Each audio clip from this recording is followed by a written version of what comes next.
இவருக்கு என்ன அரசியலை பத்தி தெரியும்னு இவர் அரசியல் கட்சி தொடங்குறாரு. இவரை சுற்றி இருக்கவங்க எல்லாருமே விசிலடிச்சான் குஞ்சுகள் தான். மெச்சூரிட்டியே இல்லாத ஃபேன் பேஸை வச்சுட்டு இவர் எப்படி அரசியல் கட்சியை தொடங்கலாம்?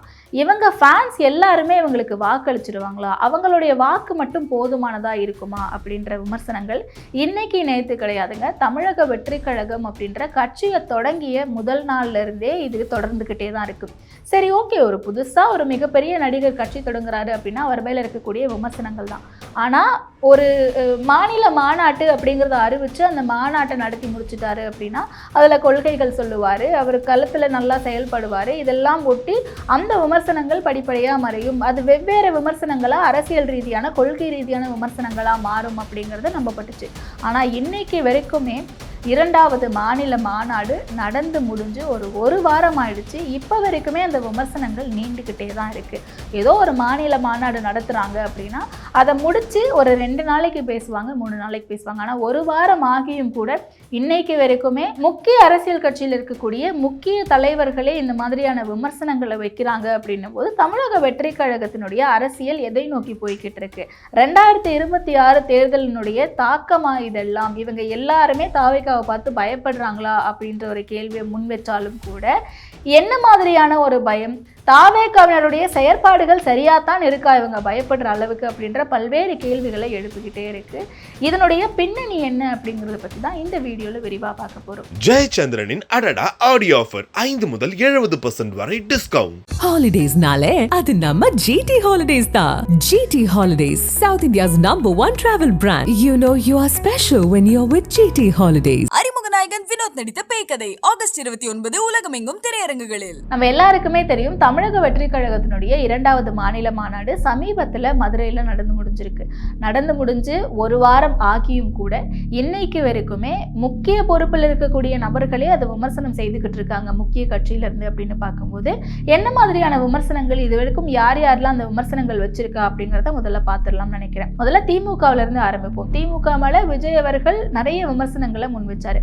ஏற்கனவே விஜய் அவர்களுடைய ஸ்பீச்ல இதெல்லாம் பேசியிருக்கலாம், இதெல்லாம் தவிர்த்திருக்கலாம், தற்பெருமை தான் அதிகமாக இருந்தது, பெருமளவில் கொள்கையை பற்றியோ இல்லை கொள்கை தலைவர்களை பற்றியோ தமிழ்நாட்டுக்கு என்ன தேவை அப்படிங்கிறத பற்றியோ இல்லை இங்கே இருக்கக்கூடிய எந்த ஒரு பிரச்சனையுமே ரொம்ப டீப்பாக எலாபரேட்டடாக ரூட்டடாக பேசலை அப்படிங்கிறத பற்றியும் பல்வேறு விமர்சனங்கள் அவர் மேலே இருந்தாலும் கூட விஜய் அவர்கள் மேம்போக்காக பேசக்கூடிய திமுக தான் எங்களுடைய அரசியல் எதிரி அப்படின்னு சொன்னதாக இருக்கட்டும், இல்லை முதலமைச்சரை அங்கிள்னு சொல்லி விமர்சனம் செய்ததாக இருக்கட்டும், இல்லை தமிழ்நாட்டில் பெண்களுக்கு பிரச்சனை இல்லை, இங்கே இருக்கக்கூடிய ஆட்சி சரியில்லை அப்படின்ட்டு மேம்போக்காக பேசினதற்கான வந்த ரியாக்ஷன்ஸ் அப்படின்னு பார்த்தோம்னா முதலமைச்சர் அவர்கள், அமைச்சர்களாக இருக்கக்கூடிய கே நேரு அவர்கள், சேகர் பாபு அவர்கள், அன்பில் மகேஷ் அவர்கள் அப்படின்னு சொல்லிட்டு பலரும் விமர்சனங்களை முன் வச்சுட்டு இருக்காங்க. ஓகே, திமுகவில இருந்து கொடுக்குறாங்க. திமுகவினுடைய கூட்டணி கட்சிகளாக இருக்கக்கூடிய திரு கமலஹாசன் அவர்கள், திருமாவளவன் அவர்களே எனக்கு தெரிஞ்சு 2-3 பிரஸ் மீட்ல விஜய் அவர்கள் பத்தி பேசியிருக்காரு. ஏன்னா செய்தியாளர்கள் கேள்வி கேட்டுக்கிட்டு இருக்காங்க. அதனால திருமாவளவன் அவர்களா இருக்கட்டும், செல்வ பெருந்தகை அவர்களா இருக்கட்டும் அப்படின்ட்டு பல்வேறு விமர்சனங்களை நம்மளால பார்க்க முடியாது. அதிமுகவுக்கு வருவோம். ஏன்னா இவ்வளவு நாள் விஜய் அவர்கள் அதிமுகவை பத்தி பெருமளவில் எதுவும் பேசல அப்படின்னு சொல்லப்பட்ட வந்த நிலையில இந்த மேடையில எம்ஜிஆர் அவர்கள் தோற்றுவித்த ஒரு கட்சி இன்னைக்கு அந்த கட்சி எந்த திசையை நோக்கி போய்கொண்டிருக்குன்னு தெரியாம போய்கிட்டு இருக்காங்க. பாஜக அந்த அளவுக்கு ஆதிக்கம் செலுத்துது அப்படின்ற மாதிரி பேசியிருந்தாரு. அண்ட் அதிமுகவை பெருமளவில் தாக்கல அப்படின்னு சொன்னாலும் கூட இது அதிமுகன்ற ஒரு கட்சியவே நான் பொருட்படுத்தல, அந்த கட்சிக்கு தலைமையே இல்லை அப்படின்ற ஒரு விதத்துல தான் அதிமுக தலைவர்கள் எல்லாருமே புரிஞ்சிருக்காங்க. அதை தான் விஜய் அவர்கள் மறைமுகமா பேசியிருக்காரும் கூட. அதிமுகவினுடைய பொதுச் செயலாளர் எடப்பாடி பழனிசாமி அவர்கள் விஜய் அவர்களுடைய பெயரை குறிப்பிடாம நாசூக்கா இன்டைரக்டா ஒரு சிலர் இப்படிலாம் சொல்றாங்க அப்படின்ற மாதிரி தலைமையே இல்லை அப்படின்னு சொல்றாங்க. அதிமுகவினுடைய தலைமையே யாருன்னு தெரியாத இவரெல்லாம் ஒரு கட்சி நடத்தி என்ன பண்ண போறாங்க அப்படின்ற மாதிரி விமர்சனத்தை முன் வச்சிருக்காரு. SP வேலுமணி அவர்களும் இதே கருத்தை தான் முன் வச்சிருக்காரு. அண்ட் RB உதயகுமார், அதுக்கப்புறமா செல்லூர் ராஜு அப்படின்ட்டு இப்படி பலரும் அதிமுகவில இருந்து விமர்சனங்களை தெளிச்சுக்கிட்டு இருக்காங்க. அதிமுக தானா அப்படின்னு கேட்டா கிடையாது. முக்கியமா பாஜக தானே தங்களுடைய கொள்கை எதிரின்னு சொல்லிட்டு இருக்காங்க. அது மாதிரி பாஜகவில இருந்தும் ரியாக்ஷன்ஸ் வந்துட்டு இருக்கு. தமிழிசை அவங்க பேசியிருக்காங்க, நயினார் நாகேந்திரன் அவர்கள் பேசியிருக்காங்க, அப்புறம் அண்ணாமலை அவர்கள் பேசியிருக்காரு அப்படின்னு சொல்லிட்டு அதிமுக சரத்குமார் அவர்கள் பேசியிருக்காரு. ஸோ இப்படி அதிமுகவில இருந்து எப்படி ரியாக்ஷன்ஸ் வந்துட்டு இருந்துச்சோ அதே மாதிரி பிஜேபியில இருந்தும் ரியாக்ஷன்ஸ் வந்துட்டு இருக்கு. ஏன்னா அதிமுகவிட பிஜேபி தானே ஆரம்ப காலகட்டத்தில இருந்தே இவங்க பாசிச கட்சி, இவங்க கொள்கை எதிரி, மதவாத கட்சி அப்படின்னு சொல்லிட்டு பல்வேறு விமர்சனங்களை முன்வைக்கிறாங்க. அந்த மாதிரி இந்த முறை பாஜக குறித்து நீங்கள் வந்து நீட் விலக்கு கொண்டு வரணும், கச்சத்தீவை மீட்கணும், இஸ்லாமியர்களுக்கு எதிராக செயல்படுறீங்க, அதெல்லாம் கூடாது அப்படின்ற குற்றச்சாட்டுகளை முன்வைக்கிறாரு. அண்ட் வழக்கம் போல பாஜக தான் கொள்கை எதிரி, இவங்க ஒரு பாசிச கட்சி அப்படிலாம் சொல்லிட்டு எப்படி தாமரை இலையில வந்து தண்ணீர் ஒட்டாதோ அந்த மாதிரி தமிழ்நாட்டில் தாமரை மலராது அப்படின்னு சொல்றாங்க. ஸோ இதுக்கு பாஜகவிலிருந்து பலரும் வந்து ரியாக்ட் பண்றாங்க. அண்ட் தமிழிசை சவுந்தரராஜன் அவர்கள் பேசும்போதே தாமரை இலை தானே தண்ணியில ஒட்டாது, தாமரை தண்ணியில தானே மலரும், அந்த மாதிரி தமிழ்நாட்டில் தாமரை மலரும் அப்படின்ற மாதிரி விமர்சனங்கள் மிக்சடாகவே வந்துகிட்டு இருக்கு. அண்ட் சரத்குமார் அவர்கள் பேசும்போது நீங்கள் வந்து முதலமைச்சராக இருந்தாலும் சரி இல்லை பிரதமர் அவர்களாக இருந்தாலும் சரி அவங்களுக்கான ஒரு மரியாதையை கொடுக்கணும், ஏன்னா மக்கள் வாக்கெடுத்து இவங்க 2 பேரையும் தேர்ந்தெடுத்திருக்காங்க அப்படின்ற மாதிரி பேசுறாரு. ஸோ அதிமுக திமுக பாஜகலேருந்து ரெஸ்பான்ஸ் வந்துட்டு இருக்கு. அது மட்டும் கிடையாது, நாம் தமிழர் கட்சியிலிருந்தும் ரெஸ்பான்ஸ் வந்திருக்கு. அண்ட் விஜயகாந்த் குறித்து பேசின பேச்சுக்கு பிரேமலதா அவர்கள் கிட்ட இருந்தும் ரெஸ்பான்ஸ் வந்துகிட்டு இருக்கு. ஸோ இப்படி எல்லாருமே தங்களுடைய ரெஸ்பான்ஸை கொடுத்துட்டு இருக்காங்களே, அந்த அளவுக்கு விஜய் இந்த மாநாட்டில் பேசிட்டாரா அப்படின்னு கேட்டால் கண்டிப்பாக பேசலை அப்படிங்கிறதான் எல்லாருமே முன் வச்சுக்கிட்டு இருக்காங்க. சரி, ஏன் பேசலை, என்ன பேசலை அப்படிங்கிறத இன்னும் கொஞ்சம் டீப் ரூட்டடாக பார்த்தோம் அப்படின்னா, விஜய் அவர்கள் அந்த டீசென்ட் அப்ரோச்சை கடைபிடிச்சாரா இந்த 2வது மாநில மாநாட்டில் அப்படின்னா அது ஒரு கொஸ்டின் மார்க்காக இருக்குது. சரி, ஓகே, சமூக வலைத்தளத்துக்குள்ளே போனால் வர்ச்சுவல் வாரியர்ஸுமே இப்படி தான் பண்ணிட்டு இருக்காங்கப்பா ஒரு சிலர் அப்படின்ற கருத்துக்களையும் நம்மளால் பார்க்க முடியுது. ஏன் மற்ற கட்சியை சேர்ந்த யாருமே வந்து இந்த மாதிரி தரக்குறைவாக பேசவே இல்லையா, இதை விட மோசமாலாம் பேசிட்டு இருக்காங்களே அப்படின்ற கருத்தை நீங்கள் முன்வைக்கலாம் தாவேகாவினர்.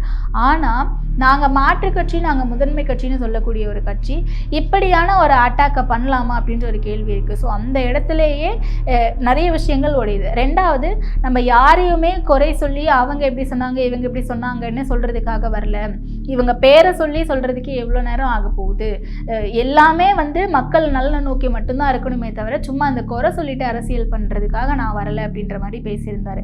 ஆனால் இந்த முறை குறையை கூட சொல்லலை, சுட்டி காட்டவே இல்லை, மக்களுக்கு என்ன பிரச்சனை அதை பார்க்க தான் நான் வந்தேன்னு சொன்ன விஜய் அவர்கள் மக்கள் பிரச்சனை குறித்து பெருமளவில் இல்லை பேசவே இல்லை அப்படிங்கிறது தான் ஒரு விமர்சனமாகவே எல்லாருமே வச்சுக்கிட்டு இருக்காங்க. முதல் மாநாட்டோட 2வது மாநாட்டை கம்பேர் பண்ணி அந்த மாநாட்டை விட இந்த மாநாடு பிரம்மாண்டமாக இருந்துச்சு அப்படின்னு சொன்னாலும் கூட இதில் பெருசாக கருத்துக்கள் எதுவும் இல்லையே அப்படின்ற விமர்சனங்கள் ஒரு பக்கம் இருக்குது. சரி தான், கருத்துக்கள் இல்லைன்னு சொல்லிட்டீங்களே, அப்புறம் ஏன் அதை இவ்வளவு தூரம் விமர்சனம் செய்கிறீங்க அப்படின்ற கேள்விக்கு நம்ம எதை பார்க்கலாம் அப்படின்னா, செய்தியாளர் சந்திப்பில் கேள்விகள் கேட்டுகிட்டே இருக்காங்க. அப்போ செய்தியாளர்கள் கேள்வி கேட்கும்போது பதில் சொல்ல வேண்டிய நிர்பந்தத்துக்கு அங்கே இருக்கக்கூடிய தலைவர்கள் தள்ளப்படுறாங்க. ஸோ அதற்கான பதிலை அவங்க கொடுக்கலாம், அதுக்கு பதில் கொடுக்கறதும் கடந்து போகிறதும் அவங்களுடைய விருப்பம், ஆனால் பதில் கொடுக்கணும்னு நினச்சி கொடுக்குறாங்க. ஸோ இதுதான் ஒரு பக்கம் இருக்குது. ஆனால் விஜய் அவர்களுடைய இந்த கூட்டமாக இருக்கட்டும், ஸ்பீச் விட்டுருங்க, அந்த கூட்டம் அப்படிங்கிறது ஒரு தாக்கத்தை ஏற்படுத்தி இருக்கா அப்படின்னு கேட்டால் அது ஒரு தாக்கத்தை ஏற்படுத்த தான் செய்யும். விஜய் அவர்களுக்கு இருக்க ஒரு மாஸ் பார்த்தீங்களா நீங்கள், கூட்டத்தை கூட்டியிருக்காரு, இது அடுத்த தேர்தலில் பிரதிபலிக்கும்னு சொல்கிறாங்க அப்படின்ற மாதிரி பார்க்கப்படுது. ஏன்னா விஜய் அவர்கள் 2026 தேர்தலை நோக்கி ஓடிக்கிட்டு இருக்காரு அப்படின்னா அவரோட சக போட்டியாளர்களாக இருக்கவங்க எல்லாருமே இவரை ஒரு போட்டியாளராக பார்க்கும்போது கண்டிப்பாக எல்லாத்துக்குமே வந்து ஏதோ ஒரு வகையில் ஒரு அச்சம் இருக்க தானே செய்யும் அப்படின்ற கருத்து முன்வைக்கப்படுது. இன்னைக்கு வந்து பார்த்தீங்கன்னா விஜய் ஆட்சி அமைக்க போறாரா அப்படின்னு கேட்டால் அது ஒரு கேள்விக்குறி, அது யாராலையும் சொல்ல முடியாது. கேள்விக்குறிங்கிறத விட அதற்கு பாசிபிலிட்டிஸ் கிடையாது. ஆனால் ஒரு தாக்கம் இருக்குமா அப்படின்னு கேட்டால் கண்டிப்பாக இருக்கும். வாக்குகளை பிரிப்பாரான்னு கேட்டால் கண்டிப்பாக பிரிப்பார். அதனால தான் இவர் வாக்குகளை பிரித்து ஒரு ஸ்பாய்லராக இருந்து ஒரு கேம் பிளே பண்ணுவார் அப்படின்ற பார்வையும் பார்க்கப்படுது. ஏன் அப்படின்னா வாக்குகளை பிரிச்சுட்டாரு, ஒரு ஸ்பாய்லராக இருக்காரு அப்படின்னா ஒரு தொங்கு சட்டமன்றம் வர்றதுக்கான பாசிபிலிட்டிஸும் இருக்குது. ஸோ அதனால் கூட ஒருவேளை பாஜகவுக்கும் இல்லை அதிமுகவுக்கும் இடம் கிடைச்சிருமோ அப்படின்ற வகையில் திமுக பயப்படுறாங்க. இல்லை ஒருவேளை நம்மளுடைய வாக்குகள் எல்லாமே விஜய் அவர்கள் இவ்வளோ நாள் பேசாமல் அதிமுக பற்றியும் எம்ஜிஆர் அவர்கள் பற்றியும் பேசுனதுனால வாக்குகள் அப்படி போயிடுமா அப்படின்ற பயத்தில் அதிமுகவினர் பேசுகிறாங்க அப்படின்ற பார்வையும் இருக்குது. எங்கே அதிமுக விஜய் அவர்கள் கூட போய் கூட்டணி வச்சிருவாங்களோ அப்படின்ட்டு தான் பாஜகவினர் முன்னாடியே போய் அதிமுகவோட கூட்டணி வச்சுட்டாங்க அப்படின்ற பார்வையும் இருக்கு. நாம் தமிழர் வாக்குகள் வந்து விஜய் வந்ததுனால பிரியும்ன்ற பயமும் இருக்குன்னு சொல்றாங்க.